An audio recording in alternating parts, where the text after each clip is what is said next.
जब तक जवानों में यह जज्बा बाकी रहेगा, हुजूर पाक सल्लल्लाहु ताला अलैहि वसल्लम के नाम पाक के लिए इंशाअल्लाहुल अज़ीज़ बड़ी सी बड़ी आंधी और तूफान तुम्हारा कुछ न बिगाड़ सकेंगे।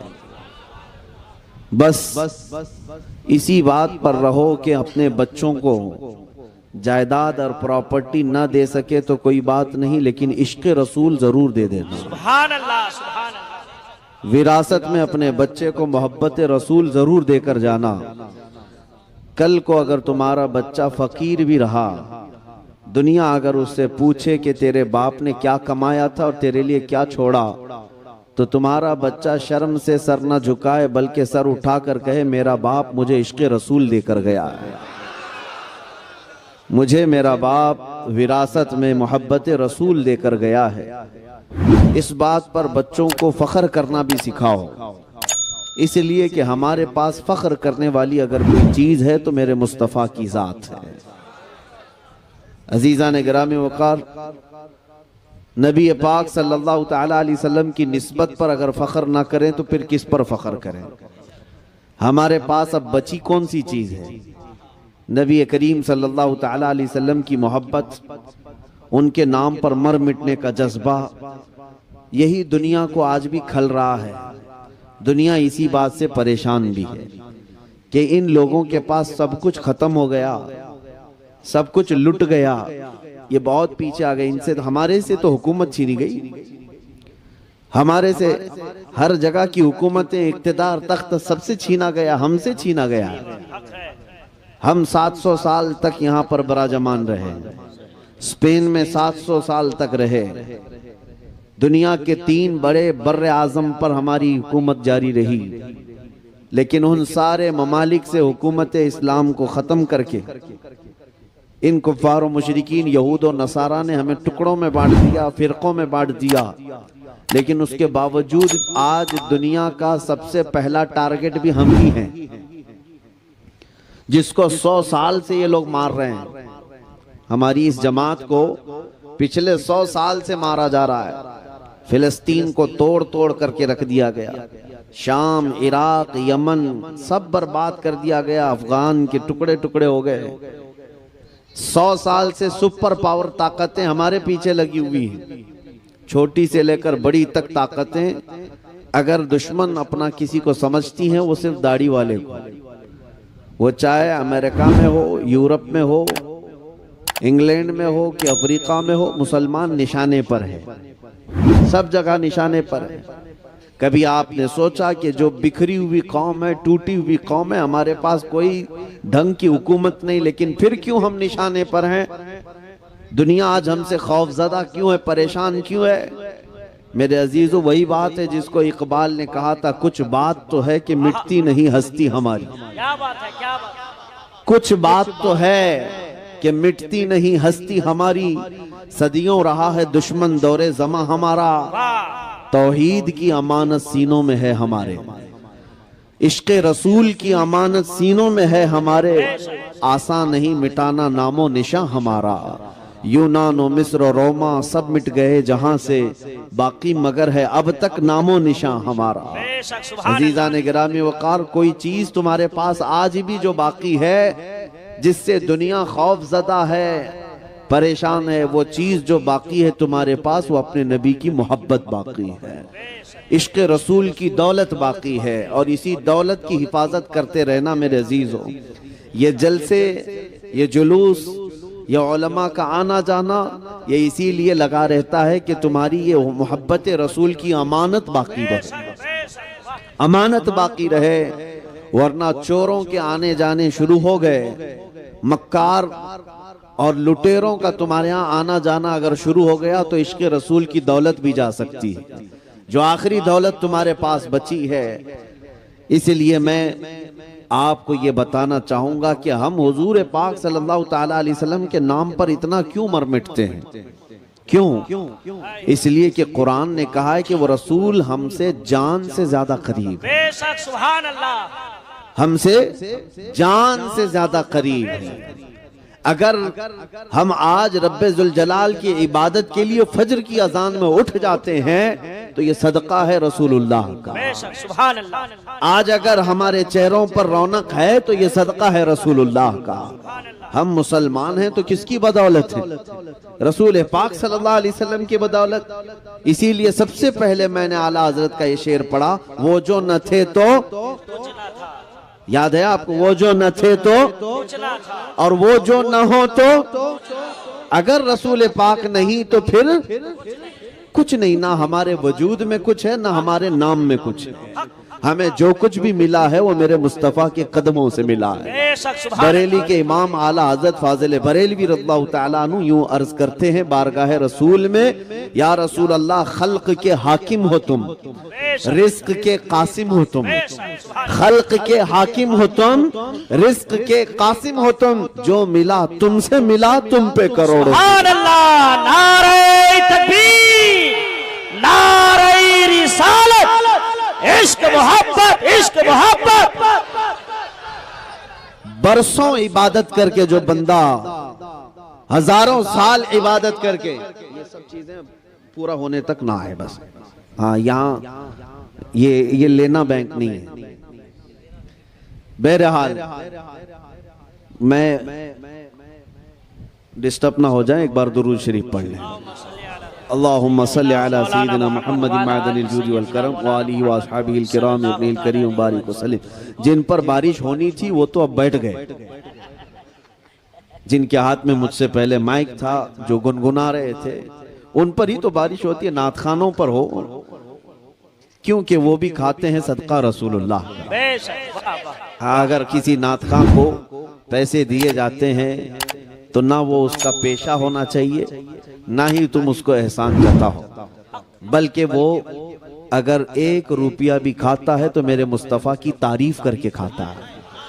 और इसमें कोई ऐब की बात नहीं, इसमें कोई ऐब की बात नहीं, बल्कि हमें हमारे बुजुर्गों ने यूं ही सिखाया है, या रसूल अल्लाह, पीते हैं तेरे दर का और खाते हैं तेरे दर का, पानी है तेरा पानी, दाना है तेरा दाना। हमें तो उस बात पर कोई ऐब नहीं है। और मैं समझता हूँ दुनिया का सबसे पाकीज़ा माल वही है जो मेरे मुस्तफ़ा के नाम पर आया। सुभान अल्लाह।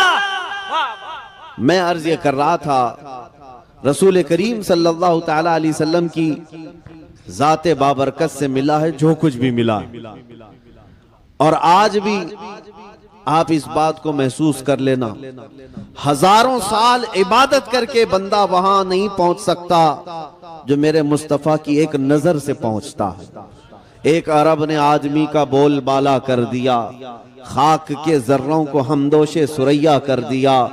खुद न थे जो राह पर औरों के हादी बन गए, क्या नजर थी जिसने मुर्दों को मसीहा कर दिया।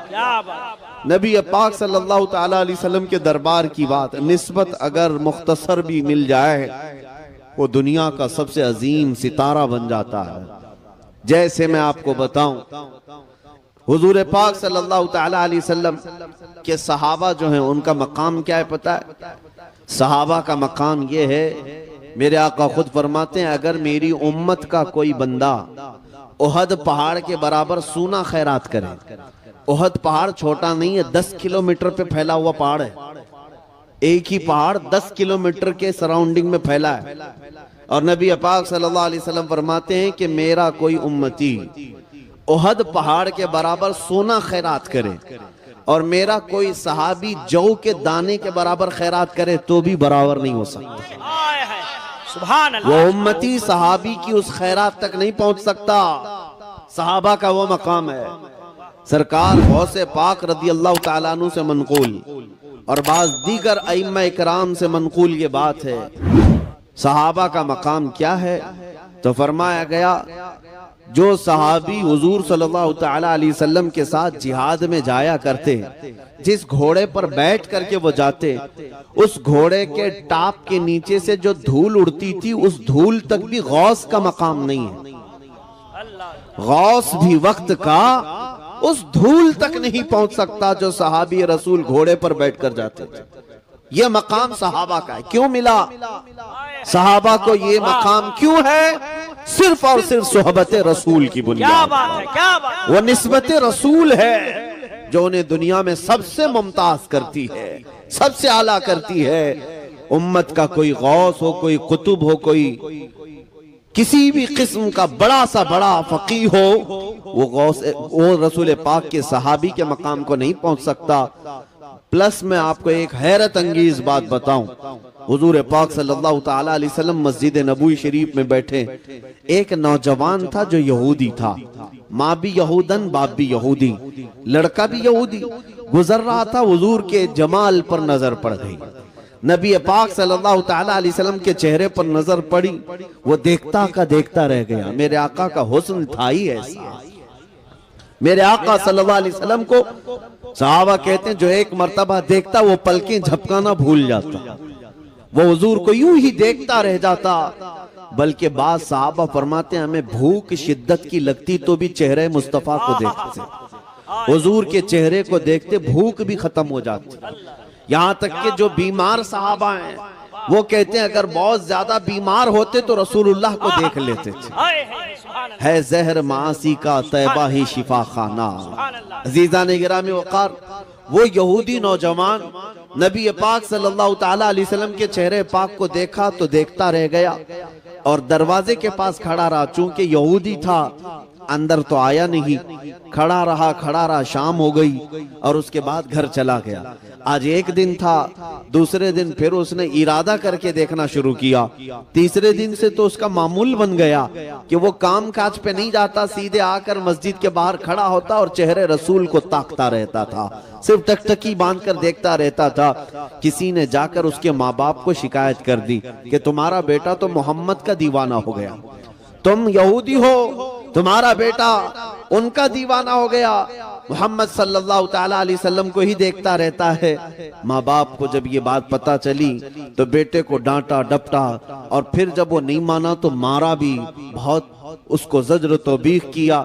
और उसके बाद मेरे अजीजों ये इश्क रसूल की ये आदत है ही ऐसी जिसको आला हज़रत फरमाते हैं जान है इश्क मुस्तफ़ा, रोज फजू करे खुदा, जिसको हो दर्द का मजा नाजे दवा उठाए क्यों, फिर के गली गली तबाह ठोकरे सबकी खाई क्यों, दिल को जो अक्ल दे खुदा तेरी गली से जाए क्यों।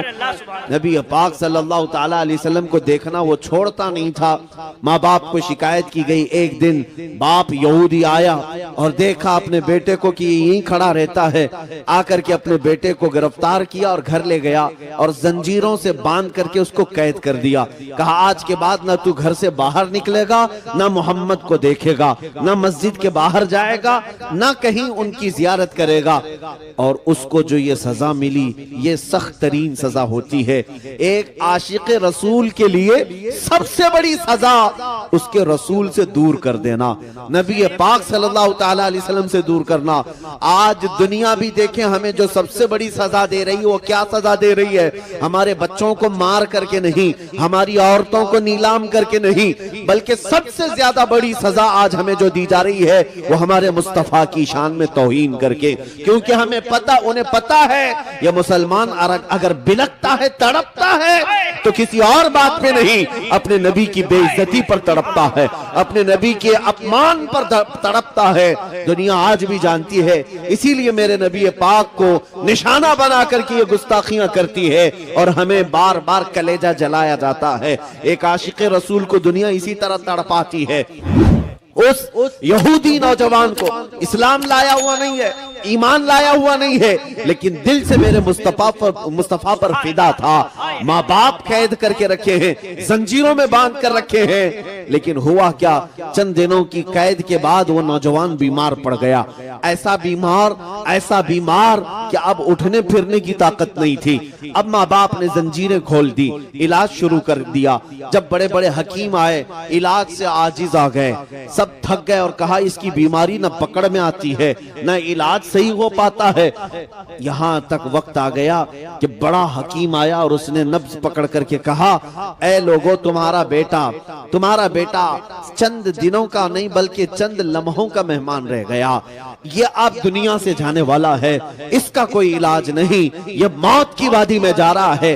अकलौता बेटा था, माँ बाप का कलेजा दहल गया कि हमने अपने बेटे के साथ क्या कर दिया, हमने अपने हाथों अपने बेटे को मार दिया। अफसोस तो था, गम तो था, लेकिन मजहब पर शिद्दत से अमल करते थे। यहूदी कट्टर थे, मानने को तैयार नहीं थे। आखिर में माँ का दिल पसीज गया। माँ ने अपने बेटे से आकर के कहा, बेटा तू क्यों अपने आप को इस मुसीबत में मुब्तला कर लिया? देख तेरा जिस्म पीला पड़ गया, अब तेरा हाथ पैर उठने के काबिल नहीं, तू मरने के करीब आ गया। बता तू चाहता क्या है? वो नौजवान जो मौत की वादी में जा रहा था, हमेशा के लिए अब आंखें बंद करने वाला था।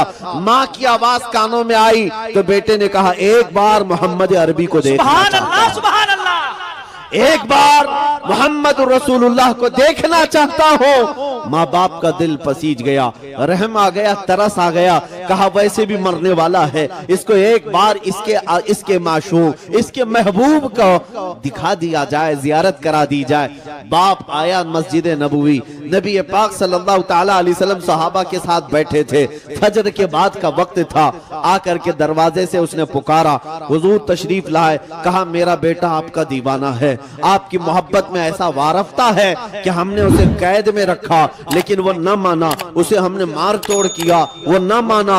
लेकिन आज हालत ये आ गई कि मेरा बेटा दुनिया से जाने वाला है, मौत की वादी में जा रहा है, लेकिन उसकी ख्वाहिश है कि मरने से पहले वो एक बार आपको देखना चाहता है। अगर आप बुरा ना समझे तो मेरे घर तशरीफ लाएं, मेरे बेटे को एक बार अपना जलवा दिखा दीजिए। अपने बेटे के लिए वो इल्तिजाएं करता रहा। नबी मुकर्रम सल्लल्लाहु ताला अलैहि वसल्लम सहाबा से कहते चलो हमारे उस आशिक को देखने के लिए उसके घर चलते हैं। नबी पाक सल्लल्लाहु ताला अलैहि वसल्लम चल कर के आए। यहूदी का घर है, माँ भी यहूदन, बाप भी यहूदी, बेटा बिस्तर पर पड़ा हुआ है, मौत करीब है। जैसे ही नबी पाक घर में दाखिल हुए, खुशबुओं से घर महक गया। बिस्तर पर उसे अंदाजा होने लग गया कि जाने जाना तशरीफ ला रहे हैं, रूह कायनात तशरीफ ला रहे हैं। उसने ताकत और कुव्वत को जमा किया, आंखें उठाकर देखा, सामने आफताबे रिसालत है, सामने महताबे रिसालत है। नबी पाक सल्लल्लाहु अलैहि वसल्लम जैसे ही सिराने के पास आए, पूरी कुव्वत के साथ वो अपने बिस्तर से उठकर बैठ गया। नबी पाक सल्लल्लाहु ताला अलैहि वसल्लम ने चेहरे के नीचे हाथ दिया और उठा करके बिठाया और फरमाया कि ए नौजवान, अब देर किस बात की? जब तेरा दिल मेरे नाम से धड़कता है, जब तेरे अंदर मेरे नाम की मोहब्बत है, तो देर किस बात की? क्या अभी कलमे तैयबा पढ़कर मुशर्रफ इस्लाम नहीं होना चाहता? उस नौजवान ने कहा, आका देर किसी बात की नहीं, बस बात इतनी थी कि आप सामने हो और मेरे लब खुलते चले जाएं। उसने कलमे तैयबा पढ़ा, नबी पाक सल्लल्लाहु ताला अलैहि वसल्लम पर ईमान लाया, और अभी ईमान लाया था, कलमे तैयबा का विर्द हो रहा था, और इधर से जान निकलती जा रही थी, रूह निकलती जा रही थी। नबी पाक सल्लल्लाहु ताला अलैहि वसल्लम को देखते देखते रूह को अल्लाह के हवाले कर दिया, बिस्तर पर लेट गया। लेकिन आपको मैं बताऊं, नबी पाक सल्लल्लाहु ताला अलैहि वसल्लम को वो आखिरी मर्तबा देखने वाला नौजवान कितनी देर के लिए ईमान लाया था? चंद मिनटों के लिए ईमान लाया, चंद मिनटों के लिए ईमान लाया। लेकिन जानते हो, वो चंद लम्हों के लिए लाया हुआ ईमान उस नौजवान को सहाबी रसूल के मकाम पर पहुंचा। वो सहाबी रसूल के मकाम पर पहुंच गया, और उस मकाम पर पहुंचा। देखो, जिंदगी में एक नमाज पढ़ने का वक्त भी नहीं आया, ज़कात देने का वक्त भी नहीं आया, रोजा रखने का वक्त भी नहीं आया। इधर ईमान लाया, उधर वफात हो गई, लेकिन मकाम कौन सा पाया? वो मकाम पाया जहां दुनिया का कोई गौस भी उसके कदम तक नहीं पहुंच सकता। नारे तकबीर, नारे रिसालत, अज़मते सहाबा, अज़मते सहाबा, मसलके आला हज़रत, बस्ती बस्ती, करिया करिया। इसीलिए आला हज़रत ने फरमाया, या रसूल अल्लाह, जो मिला तुमसे मिला, जो मिला तुमसे मिला, तुम पे करोड़ों दुरूद। जिन सहाबा को मकामात उलिया मिले वो किसकी वजह से? रसूलुल्लाह की वजह से, मेरे मुस्तफा की बदौलत।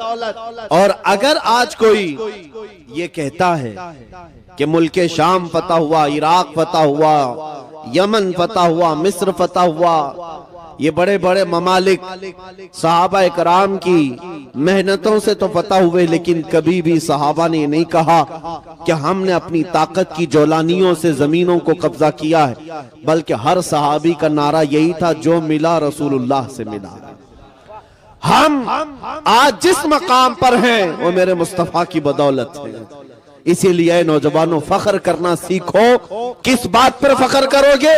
इस बात पर फख्र करो कि मैं रसूलुल्लाह का अदना गुलाम हूं, मेरी निस्बत मेरे मुस्तफा से है।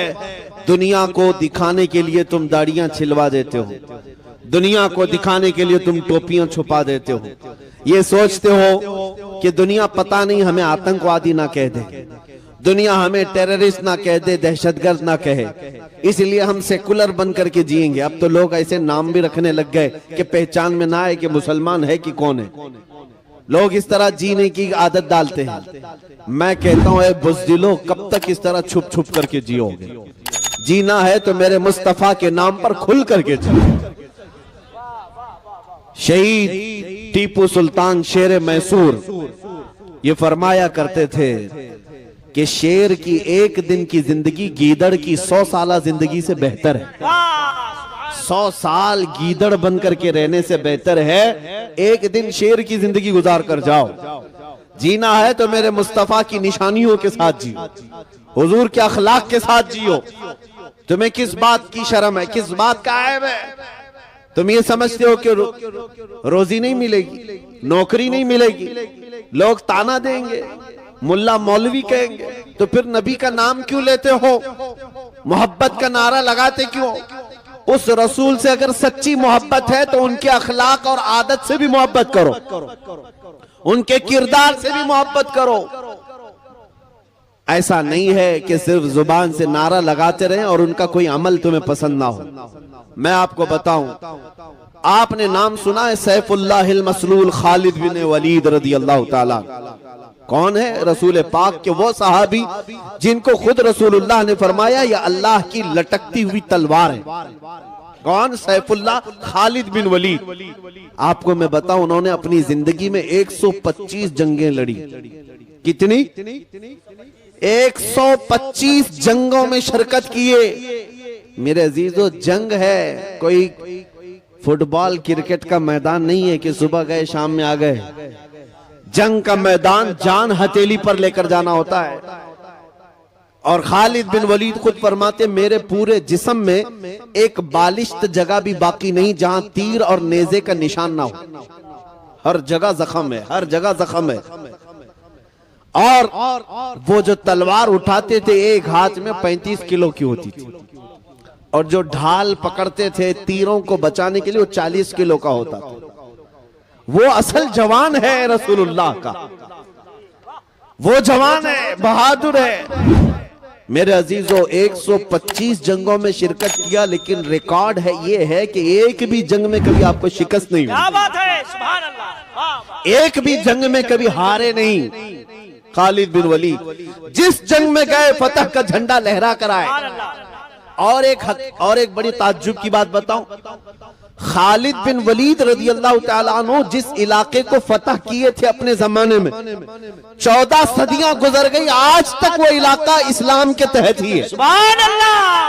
आज तक मुसलमानों के ज़ेरे नगी। खालिद बिन वलीद ने जिस इलाके को फतह किया वो अब तक गैरों के हाथ में नहीं जा सका, नहीं गया। इतनी फजीलत सुनो, उस खालिद बिन वलीद की बात कर रहा हूं।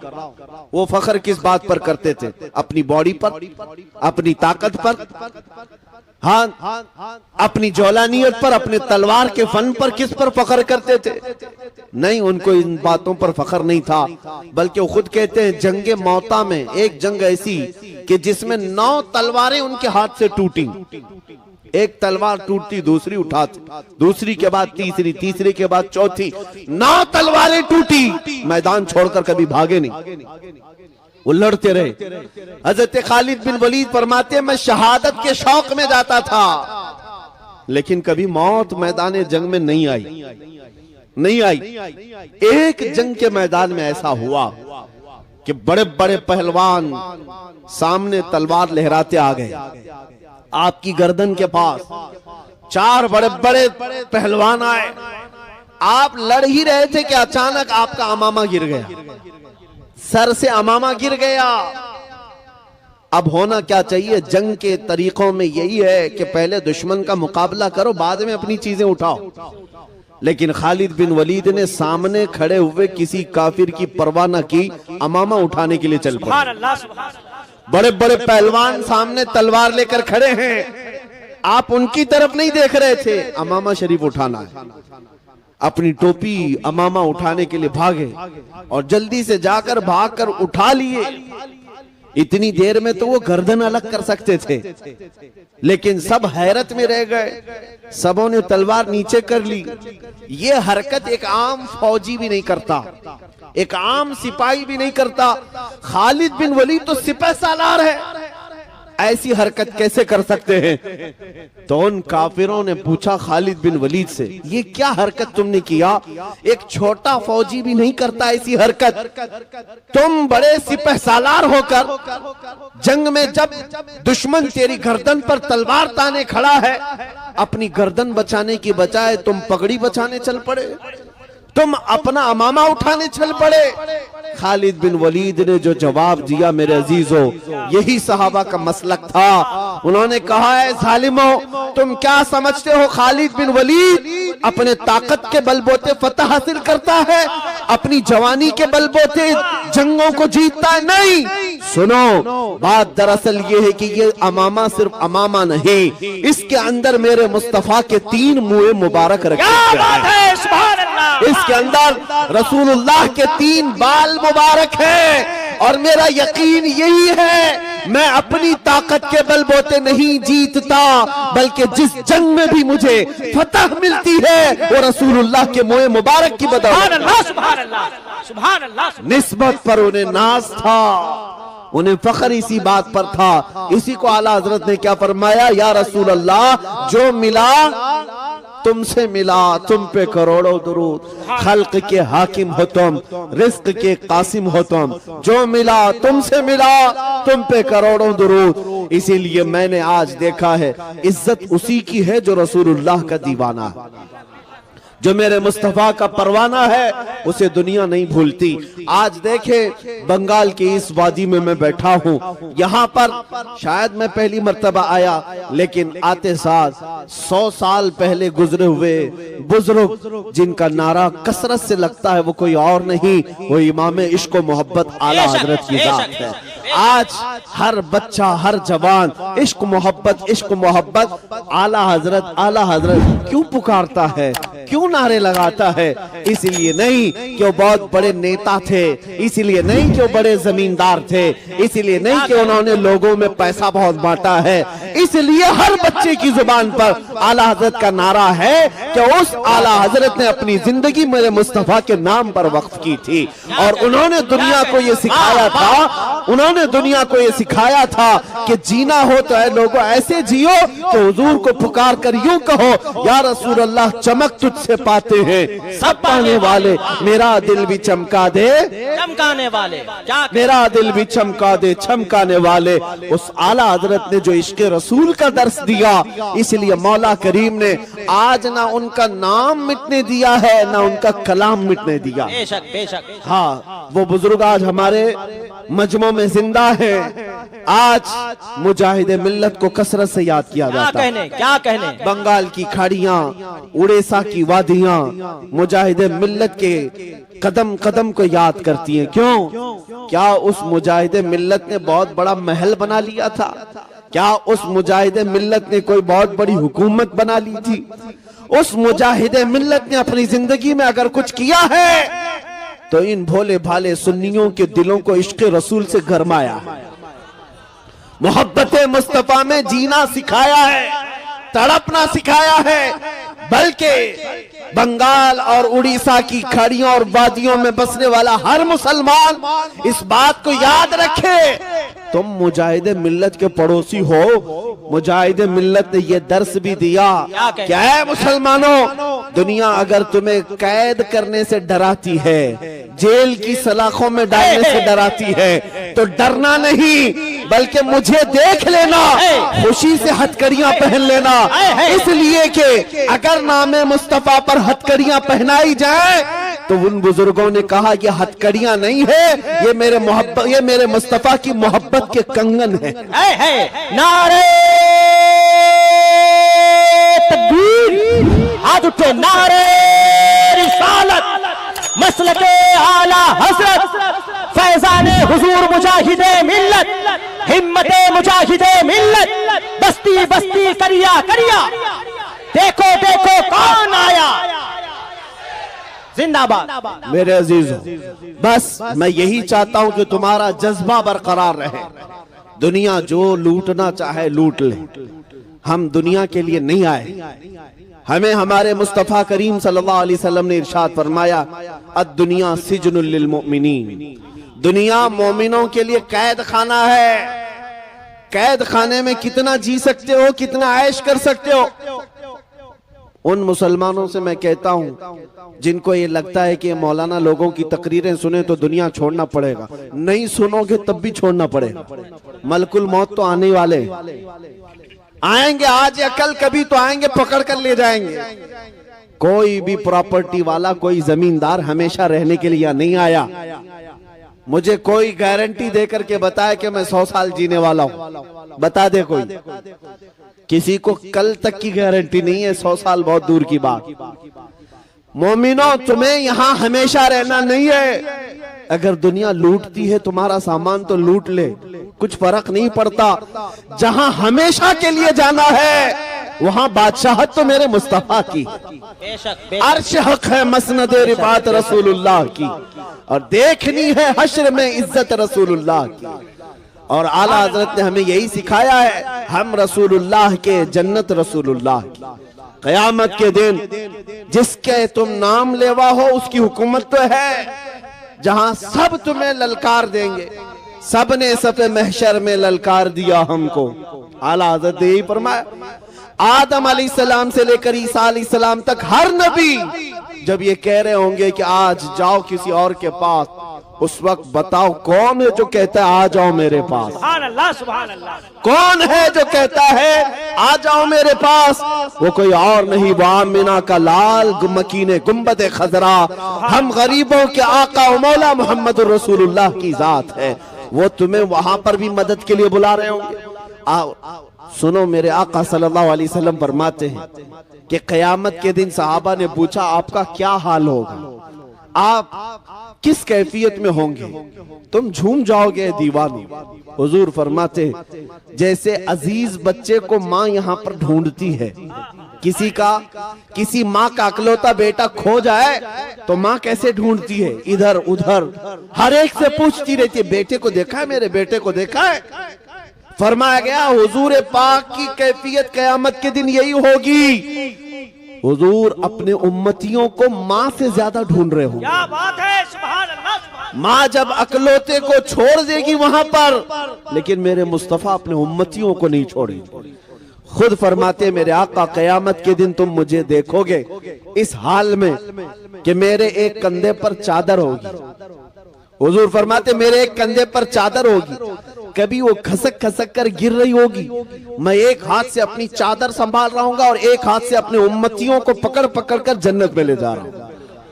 जो नबी सल्लल्लाहु ताला अलैहि वसल्लम क़यामत के दिन एक एक हाथ से पकड़ पकड़ कर कभी हौज़े कौसर पर ले जा रहे हैं, कभी मीज़ान अमल के पास आकर खड़े होकर के हमारे आमाल को भारी कर रहे हैं, कभी जन्नत की तरफ ले जाने के लिए मदद कर रहे हैं। तो मुझे बताओ उस रसूल के गुण ना गाएं तो फिर किसके गुण गाएं? उस रसूल के लिए ना जिए तो फिर किसके लिए जिए? दुनिया में तुम जिसकी जय विजय करते घूमते हो, ये पार्टियां आज हैं कल चली जाएंगी।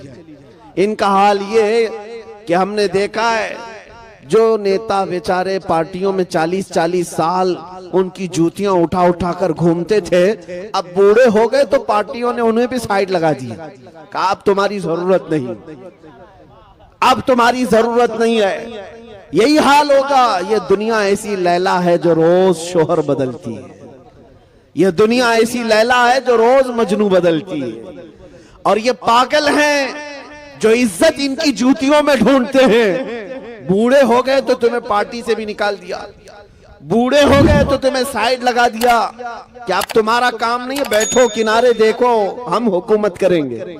लेकिन हमने देखा है जिसने मेरे मुस्तफा के कदमों में अपनी जिंदगी निछावर की, हुजूर के दामन से जो वाबस्ता हुआ, वो जिंदगी में जितना बूढ़ा होता है उतनी इज्जत बढ़ती है, जितना बूढ़ा हो जाए इज्जत बढ़ती जाती है। मुझे बताओ ऐ नौजवानों, क्या उम्र के 75वें साल में जब ताजुशरिया की उम्र पहुंची तो क्या उनको किसी ने साइड बैठने का हुक्म दिया?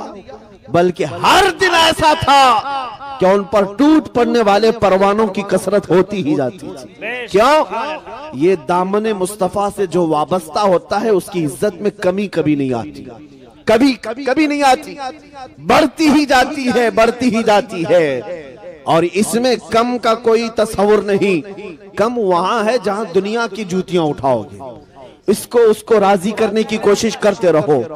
और देखा आपने, अल्हम्दुलिल्लाह, मैं मुसलसल पिछले 1.5 साल से कंटिन्यू हिंदुस्तान के हर इलाके में जा रहा हूं, हर सूबे में, कितने शहरों में गया, नौजवानों का और लोगों का पुरतफाक इस्तेकबाल, हर जगह नारे और फूलों से निछावर। किस बात की मुझे इज्जत दी जा रही? क्यों मुझे लोग इस कदर आंखों पे बिठाए हुए? क्यों मुझे मिंबर पर बुलाया जाता है, दावत दी जाती? मैं ये जानता हूं तुम्हारी ये इज्जत, तुम्हारी ये मोहब्बत, तुम्हारा ये फूल बरसाना, आंखों पर बिठाना, इसलिए नहीं कि मैं भी किसी पार्टी का नेता हूं, नहीं, तुम जो कुछ भी इज्जत देते हो वो सिर्फ इतनी बात है, जब तक बिके न थे तो कोई पूछता न था, जब तक बिके न थे तो कोई पूछता न था। या रसूल अल्लाह, तुमने खरीद कर हमें अनमोल कर दिया। ये नाज, ये अंदाज हमारे नहीं होते, झोली में अगर टुकड़े तुम्हारे नहीं होते, जब तक के मदीने से इशारे नहीं होते, रोशन मेरी किस्मत के सितारे नहीं होते। बेदाम ही बिक जाइए बाजारे नबी में, इस शान के सौदे में खसारे नहीं होते।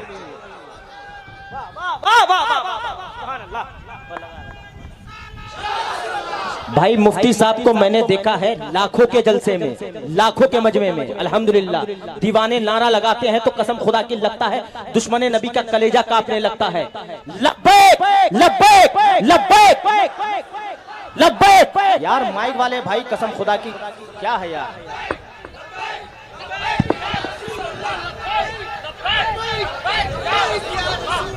बहुत बेहतर मेरे अजीजों, ये जो है सिर्फ नारा ही नहीं है बल्कि ये तो एक वजीफा भी है। लब्बैक या रसूल अल्लाह, ये सिर्फ नारा नहीं है, मेरे मुस्तफा की पुकार है और दुरूद भी। नबी पाक सल्लल्लाहु तआला अलैहि वसल्लम को पुकारना ये सिर्फ और सिर्फ नारा नहीं है, ये इबादत है, ये इबादत है। और दुश्मनों का कलेजा फटता है आज तो इसी नारे की बदौलत, उन्हें पता है। और मैं ये चैलेंज के साथ कहता हूं, जितना इस नारे को दबाने की कोशिश करते रहेंगे जालिम भेड़िया, मैं यकीन के साथ कहता हूं कि अब ये नारा क़यामत तक रुकने वाला नहीं है, नहीं रुकने वाला है। क्यों? इसलिए कि ये किसी आम शख्सियत के नाम पर लगने वाला नारा नहीं, ये कायनात के दूल्हा के नाम पर लग रहा है, हुजूर पाक सल्लल्लाहु तआला अलैहि वसल्लम के नाम पाक पर है। और किसी, अभी चंद दिनों पहले की बात है, शायद हफ्ता 2 हफ्ता पहले, एक साहब ने मुझे कहा कि किसी मजमे में नारा बहुत लग रहा था, हमें बुलाया गया पुलिस स्टेशन में और केस देने की बात की। मैंने कहा क्यों? कहा लब्बैक लब्बैक के नारे लगा रहे थे, पुलिस वालों ने कहा कि तुम पर भी केस होगा। मैंने कहा इसमें डर किस बात का? डर किस बात का? कहा कि आप तो अच्छी खबर दे रहे हैं, इससे बेहतर केस क्या हो सकता है?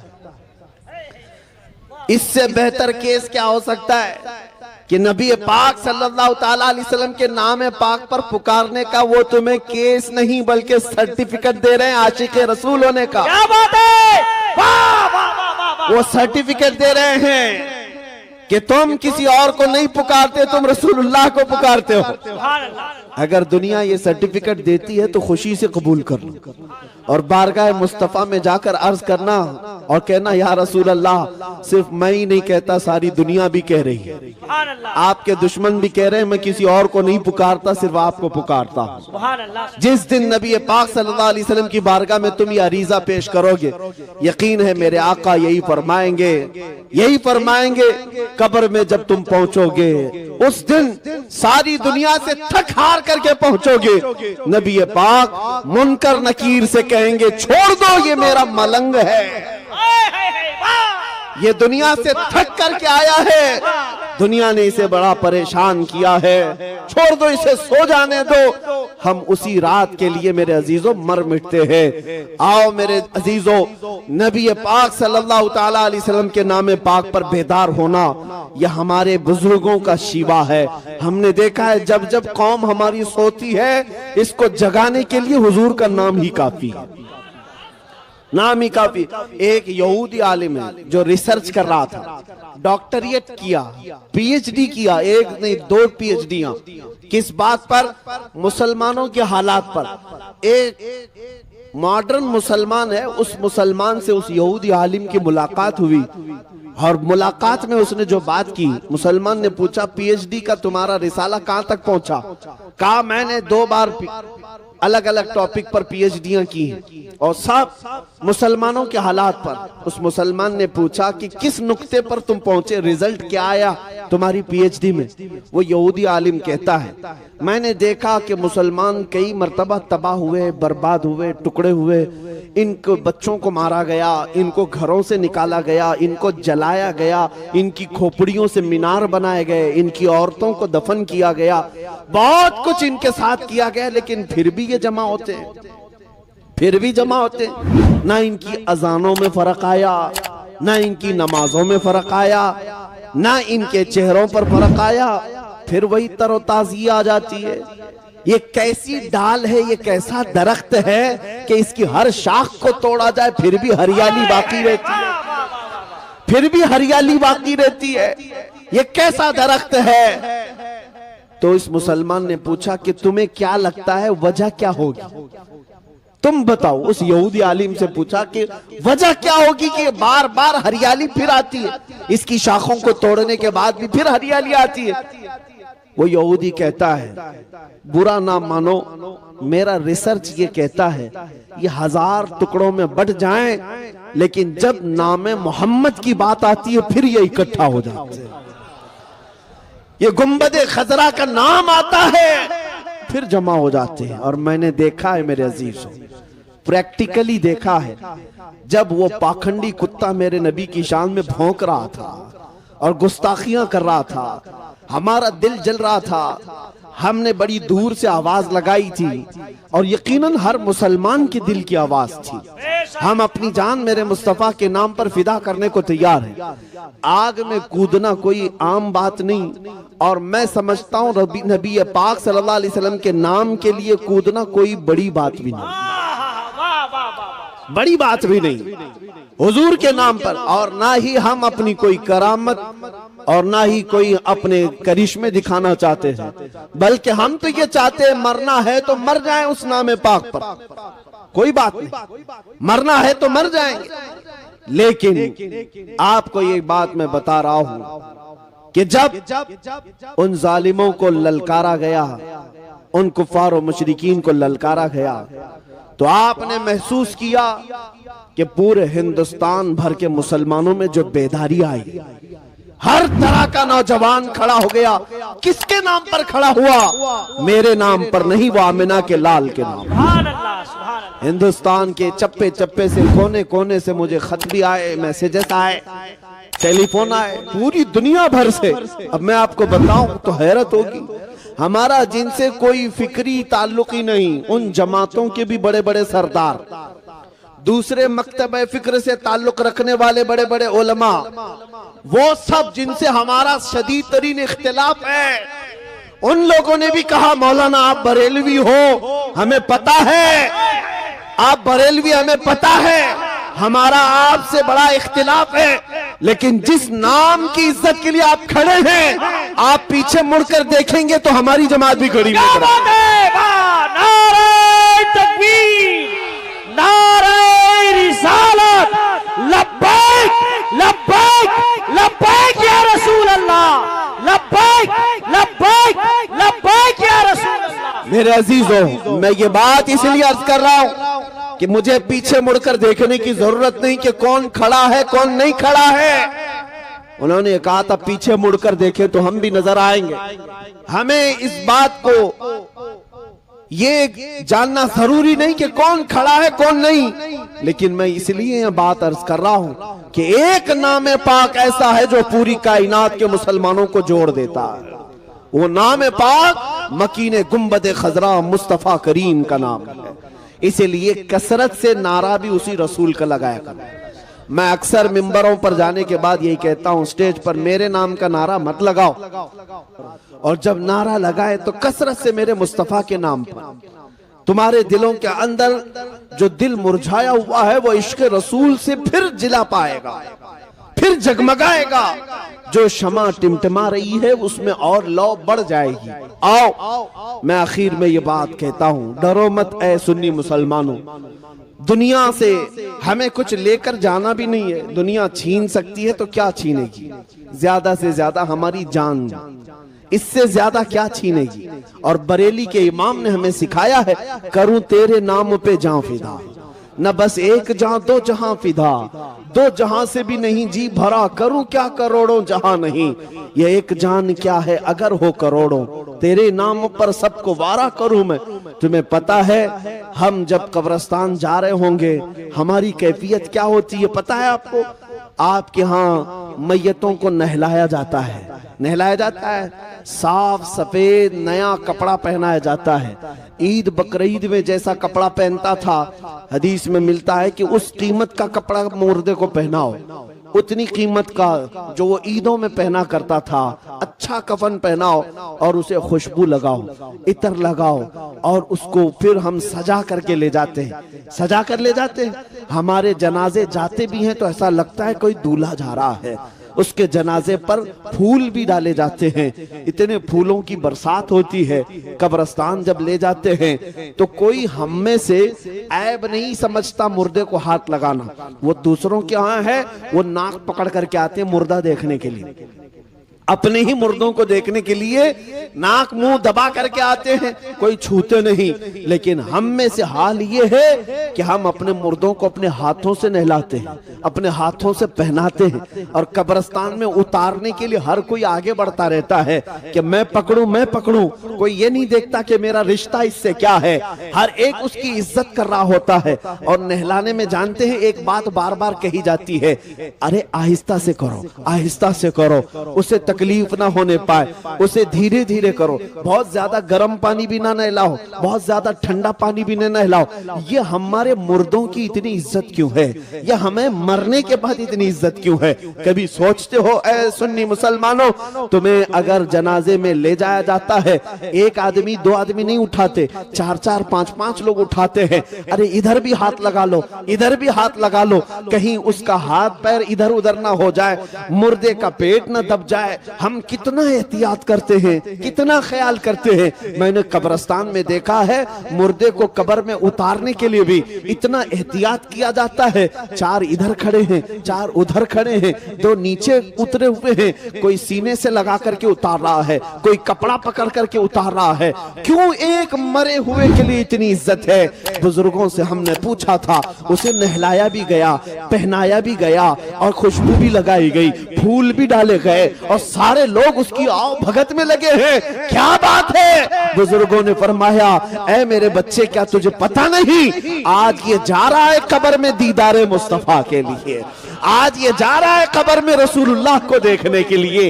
इसकी जो इज्जत है वो यूं ही नहीं, इसलिए कि तुम अब अभी अगर उसके कब्र की तख्तियां बंद करके आओगे, इधर ये आंख खोलेगा, उधर जलवे रसूल को देखेगा।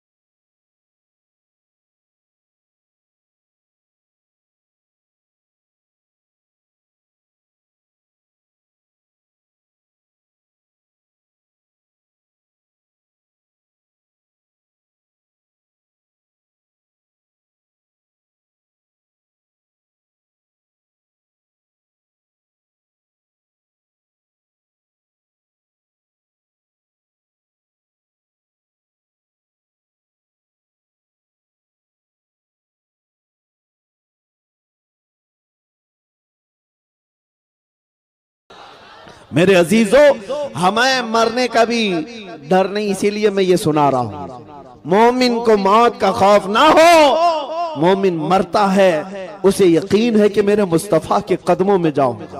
और कब्र में जाने के बाद एक आशिक रसूल क्या कहता है?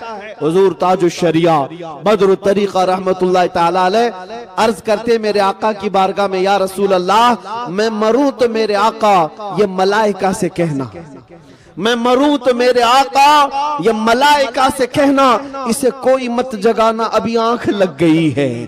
तेरे दामने करम में जिसे नींद आ गई है वो फना न होगी, उसे जिंदगी मिली है। और एक आशिक रसूल जब फरिश्ते उसे उठाने आते हैं, उठ सवालों का जवाब दे, तेरा रब कौन है, तेरा दीन क्या है, ये सवाल पूछने के लिए कब्र में दो खौफनाक शक्ल वाले फरिश्ते आएंगे, मुनकर नकीर, जिनका चेहरा काला, जिनकी आंखें नीली और दांत बाहर, सख्त किस्म का चेहरा होगा। लेकिन आशिक रसूल उनको जवाब क्या देता है? शायर कहता है, अब तो पाए नाज से ऐ फरिश्तों क्यों उठूं, मर के पहुंचा हूं यहां इस दिलरुबा के वास्ते, मर के पहुंचा हूं यहां इस दिलरुबा के वास्ते।